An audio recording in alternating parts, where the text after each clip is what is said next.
உங்களுக்கு எப்போதாவது ஏதாவது தேவைப்பட்டாலோ தெரிந்து கொள்ள வேண்டும் என்றாலோ முதலில் மற்றவர்களிடம் கேட்க தயங்காதே.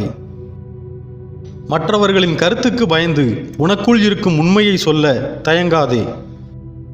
எது நல்லது என்று உனக்கு தோன்றுகிறதோ அதை பேசவோ அந்த செயலை செய்யவோ தயங்காதே. எவனிடம் கூச்சமும் தயக்கமும் இல்லையோ அவனே சாதிக்கிறான். பயம் தயக்கத்தை ஏற்படுத்துகிறது. மேலும் தயக்கம் உங்கள் மோசமான பயத்தை நிஜமாக்குகிறது. தீர்மானமாக செயல்படு. விளைவுகளை சந்திக்கவும் உங்கள் மனதை உறுதி செய்யுங்கள். தயக்கத்தால் இந்த உலகில் எந்த நன்மையும் செய்யப்படுவதில்லை. இன்னும் ஒரு ஆழமான மூச்சை எடுத்து அதை ருசித்து யோசிக்காமல் முன்னோக்கி செல்லுங்கள். உங்களை தயங்க அனுமதிக்காதீர்கள். உங்களை ஒரு கணம் சந்தேகிக்க அனுமதிக்காதீர்கள். உங்கள் உள்ளுணர்வை பின்பற்றி சாத்தியம் என்று நம்பி முன்னேறி செல்லுங்கள்.